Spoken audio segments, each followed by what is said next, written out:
आज जो स्थिति भरत तिवारी की थी, आप क्या समझते, नीचे वाले घूस ले रहे हैं, ऊपर से फिक्स है। ऊपर से आपने ठेकेदारों को, अपराधियों को बैठा दिया सरकार में, और जतिया के वोट न देबा तो पिराए जाबा। बुझला? देख रहे हो जी मुसलमानों का कैसा जनसंख्या बढ़ रहा है, यहाँ सब तनातनी घूम रहे हैं।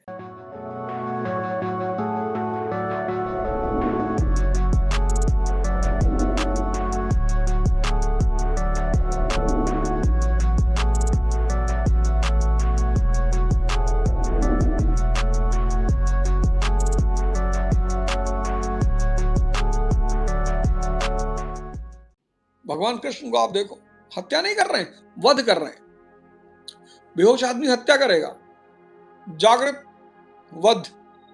पहली बात तो उसे जाने की जरूरत ही नहीं, उस तरफ जाने की जरूरत ही नहीं। जैसे अभी बिहार में एक घटना घट गई भरत तिवारी की। सोशली एक्टिव आदमी, परेशान है इस देश की।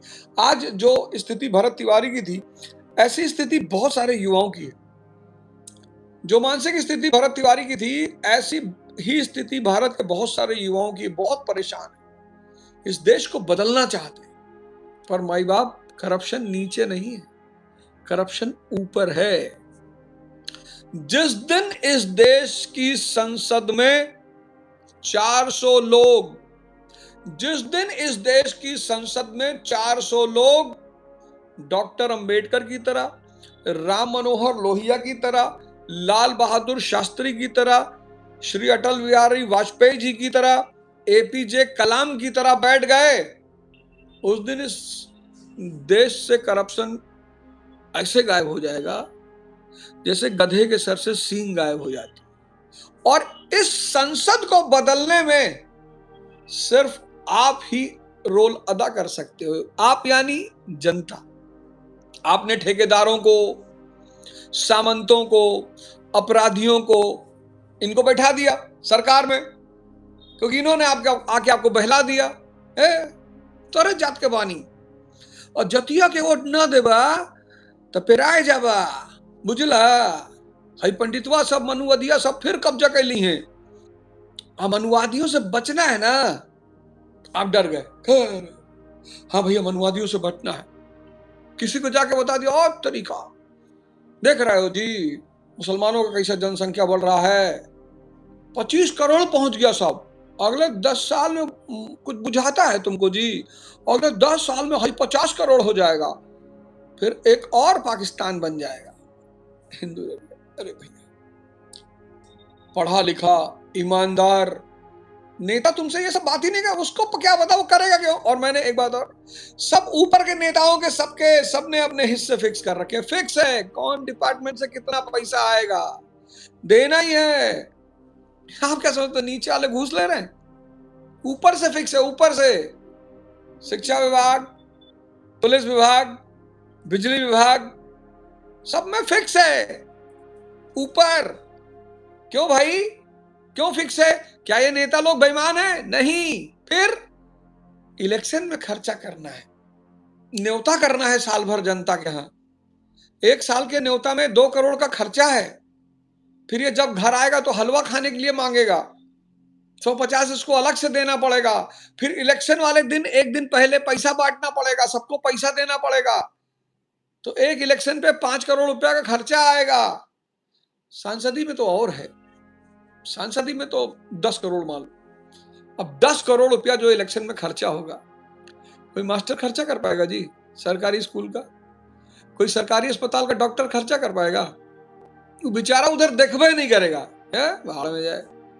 उसके ऊपर से अगर कोई भरत तिवारी जैसा आदमी ताव में आ भी गया तो जनता उससे कहेगी तुम संघर्ष करो, हम तुम्हारे साथ हैं। जैसे उस संघर्ष के लिए कूदेगा, जनता गायब। इसलिए मैं बार बार एक बात कहता हूं कि भारत की समस्याओं का समाधान सिर्फ भारत की जनता के हाथ में है। बस तुम यार डॉक्टर केसी सिन्हा को हरा दिए, टीचर को। बिहार ने डॉक्टर केसी सिन्हा को हरा दिया, टीचर को। अब कारण तुम कुछ भी बताओ, मैं तो पटपटगंज के लोगों को धन्यवाद देता हूं। 47,000 वोट दिए, रनर रहा मैं। विनर नहीं रहा, रनर रहा, हारा भी नहीं। पहला इलेक्शन लड़ा, मेरे साथ एक कांग्रेस का कैंडिडेट भी चुनाव लड़ रहा था, एक बार का विधायक, 2 बार का पार्षद, प्रदेश अध्यक्ष, उसकी जमानत जब्त हो गई। लोकल आदमी, लोकल, वहीं का लोकल वासी, 1 बार का विधायक, 2 बार का पार्षद, प्रदेश अध्यक्ष, उसके बंदे की जमानत जब्त हो गई। जो युवा भरत तिवारी की तरह परेशान है, व्यवस्था को बदलना चाहते हैं, मैं आपसे कहता हूं अहिंसा और सत्याग्रह। आप कुछ मत करो। आप कॉकरोच जनता पार्टी को मैंने कितना संदेश दिया है, जनता से जुड़ो। कॉकरोच हो, अपने घर से शुरुआत करो, अपने मोहल्ले से शुरुआत करो, फिर अपने वार्ड में आओ, फिर अपनी विधानसभा में आओ, फिर अपने शहर में आओ। 27, 28, 2 साल बचा है तुम्हारे पास, और एक ऐसी जागृति इस देश में पैदा कर दो, एक ऐसी जागृति, हर आदमी को जा जाके बताओ, अंधकार से बाहर निकलो कि चाचा, डॉक्टर अच्छा है तो इलाज अच्छा करेगा, वकील अच्छा है तो केस अच्छा करेगा, और अगर नेता अच्छा निकला तो, मैंने कहा ना मैं नेताओं के खिलाफ कुछ बोलूंगा ही नहीं। नेताओं के खिलाफ बोलना पागलपन की निशानी है।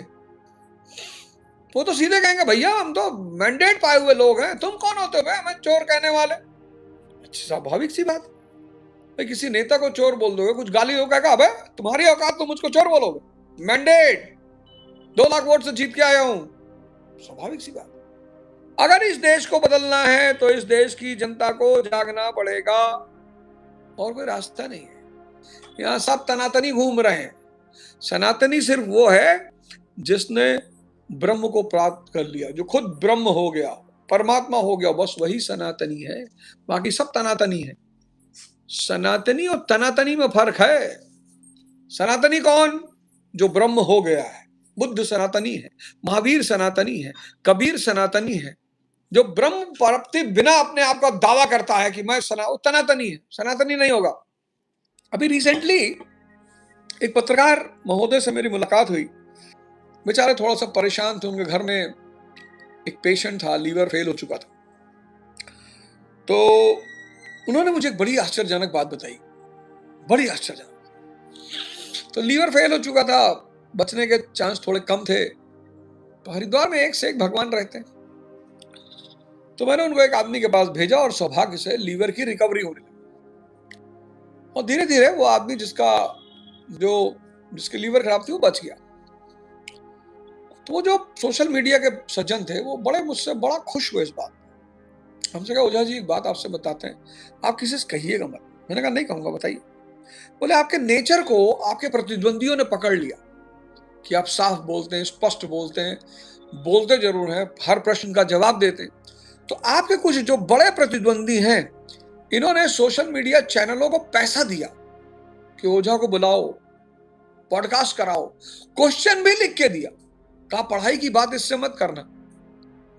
तो जब ये पढ़ाई की बात नहीं कर पाएगा तो हम इसकी एक इमेज बिल्डिंग करेंगे समाज में कि ये बकैती करता है, पढ़ाता नहीं। हमने कहा आप ये बात मुझे क्यों बता रहे हैं? कहे मैं उनमें से एक साहब से पैसा लिया हूं। बोले मैंने उनमें से एक साहब से पैसा लिया, बहुत बड़े आदमी है हिंदुस्तान के। बोले उस साहब ने हमसे कहा कि यही आदमी खतरा है हमें, इसके पढ़ाने का तरीका, इसने सोचने का तरीका, इसका बच्चों को सिखाने का तरीका, बच्चों को जगाने का तरीका। बोले आपके ही समाज, आपके ही शिक्षक समाज, नाम भी बताया उन्होंने। और अगर वो सुन रहे होंगे तो कलेजा तो धक कर गया होगा तुरंत कि अरे बाबा ओझा को पता चल गया। पर मास्टर साहब मैं आपको कुछ कहूंगा नहीं, आप निश्चिंत रहिए, मैं आपको कुछ कहूंगा नहीं। एक बात कहूंगा कि भगवान आपकी रक्षा करे, क्योंकि सब तबाह हो जाएगा, आपका परिवार, आपके बच्चे, आप। मैं नहीं कह रहा हूं, अगर ये कुकर्म आपने किया है तो आपका पूरा परिवार, आप, कुछ बचेगा नहीं। मेरे साथ एक बहुत बुरा नियम है, मुझको अनायास जिसने परेशान किया, जिसने भी, एक भाई साहब पूरे दुनिया में उनका नाम था, आजकल भीख मांग रहे हैं, छोटी सी बदतमीजी किए थे, खत्म ही हो गए। उन्होंने भी प्लान बनाया था कि अवध ओझा को तबाह करना है, ना कर पाओगे भाई, हम बार बार कह रहे हैं इस बात। गुरु खड़ा है मेरे साथ, मैंने पॉडकास्ट चैनलों को पैसा दिया कि अवध ओझा को बुलाओ, उनको क्वेश्चन भी लिख के दिया कि यही क्वेश्चन पूछना, पढ़ाई के तो पूछना ही मत, economy, geography, polity, science, social science, इसमें तो पूछना ही मत। समाज को यह मैसेज नहीं जाना चाहिए कि आदमी विचारशील है, अच्छा सोचता, अच्छा पढ़ाता है। इसको बदनाम करो, और फिर पूरी पीआर टीम लगा दी कि रील काट काट के डालो। पर भगवान से बड़ा कौन है? भगवान से बड़ा तो कोई है ही नहीं। किसी के मनाने से डांगर थोड़ी मरते हैं। परमात्मा बहुत बड़ी चीज है। अब सौभाग्य ये देखो कि आने वाले समय में दुनिया में एक बहुत अच्छा देश है जिसने मेरे प्रपोजल को मान लिया, आने वाला है। बस हो सकता है वो भी कहते हैं कि आओ हमारी कंट्री में रह के बढ़ाओ। किसी की क्षमता को रोक लोगे? वो भी तब जब उसको भगवान ने दी हो। और यहाँ बहुत बड़े पढ़े लिखे लोग हैं, हार्वर्ड से पढ़े, आईआईएम से पढ़े, उससे क्या होता है? ठीक है, आपने अच्छे संस्थानों से पढ़ा है, पर आप भारत के प्रधानमंत्री थोड़ी बन गए। मोदी जी पता नहीं, हो सकता ना ही पढ़े हों, लेकिन उनको प्रकृति ने पढ़ाया, भगवान ने पढ़ाया है। मुलायम सिंह यादव जी वो थोड़ी आईआईएम से पढ़े थे। मेरी नजर में तो उनसे बढ़िया नेता ही नहीं था हिंदुस्तान में। अगर इस देश में किसी नेता को मैं बहुत प्रेम करता हूं दिल के साथ, तो वो मुलायम सिंह यादव जी। उनकी डेथ हुई, मैं सैफई गया, मैं अकेले गया। उनकी डेथ हुई, मैं सैफई गया, मैं अकेले गया। ठीक है, हर नेता के कुछ कंट्रोवर्सी होते हैं, हर नेता के कुछ वो होते हैं, उस पर मैं नहीं जा रहा हूं। और अब तो खैर राजनीति करनी ही नहीं, तो इस तारीफ इसलिए थोड़ी कर रहा हूं कि भाई हाँ किसी आदमी से कुछ चाहिए, कुछ नहीं चाहिए। जो खुद ही मांग रहा हो वो मुझे क्या देगा? बिजनेसमैन, नेता, इस तो खुद ही दूसरों से मांग रहे। कुछ अगर आपको मिल सकता है तो संतों से मिल सकता है, गुरुओं से मिल सकता है, महात्माओं से मिल सकता है और भगवान से मिल सकता है। इन चारों को छोड़कर बाकी किसी से कुछ नहीं मिल सकता। धर्म के रास्ते पे आइए, धर्म के रास्ते पे चलिए और अपना उत्थान करिए। जय हिंद, जय भारत।